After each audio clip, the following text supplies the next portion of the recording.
Hi, I'm Chef Andy, and I'm here today to show you how to set up your workstation. One of the things about working in the kitchen is you have to be organized. So we're here today to show you the best way to do that.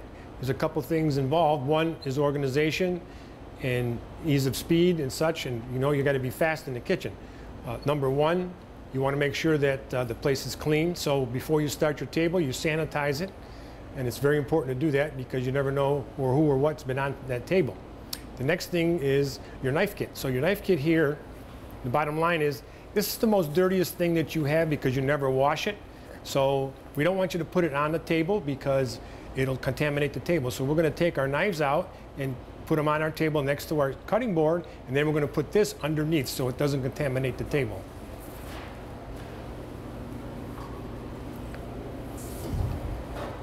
The next two things we have here are our wash and rinse buckets, and both of these are very important because you need to use these all the time while you're cooking. So they're also on top here so I can demonstrate them. Inside each one is a towel, and you want to make sure that you have them ready to go before you set up. Again, these can be done underneath, so I'm going to place these underneath. The next piece here is your cutting board. Again, make sure you sanitize it before you use it. It's very important that you put something underneath the cutting board. Here we have a dark little rubber mat. They will come in different sizes and shapes, but you want to make sure you have this rubber mat. The reason you have this rubber mat is so this cutting board does not move on you. So you see I'm trying to push it and it doesn't really move at all. The next piece here is your knives. Generally speaking, you're going to use three main knives. One is your cook's knife, one is your boning knife, and one is your paring knife. 90% of the time, those are the ones you're going to be using. You may use your slicer and stuff for special occasions, but these are the three most common ones that you're going to be using. So it's important that you have them out ready to go before you actually start. The next piece here is actually paper towels.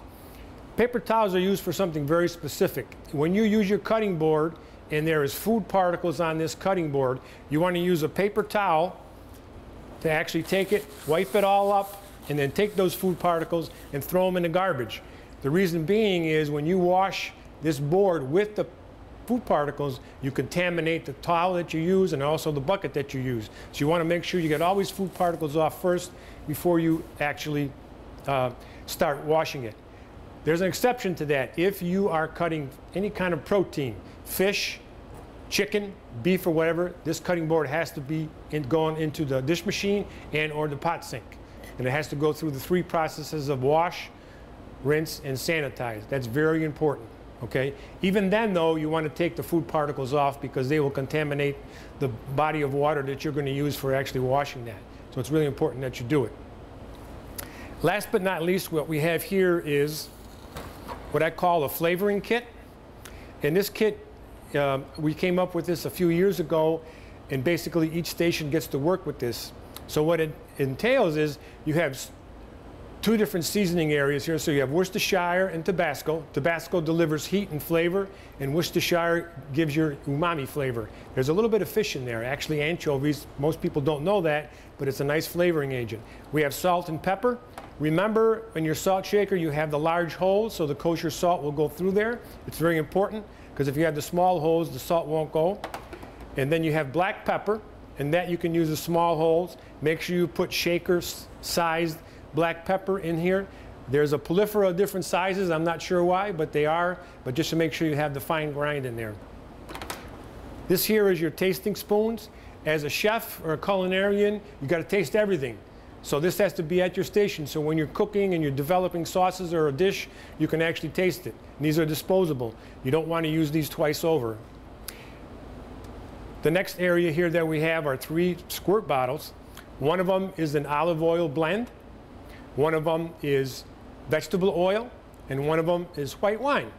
These three condiments we generally use pretty frequently when cooking.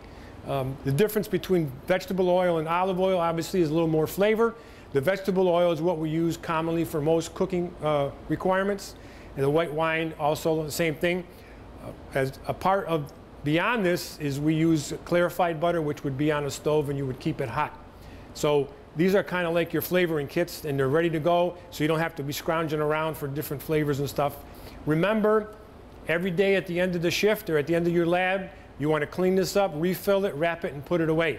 You always want to make sure you leave for the next lab a nice ready-to-go kit, and that should be part of your standard operating procedure.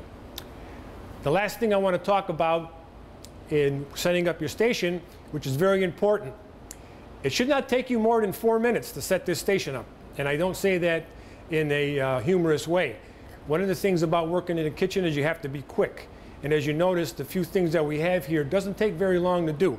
Once this kit is ready to go and you don't have to really refill it, the setup of this table is only 4 minutes. So it's important that you be quick, neat, and efficient when you're setting up your labs. This is Chef Andy, and good luck to you on your food labs.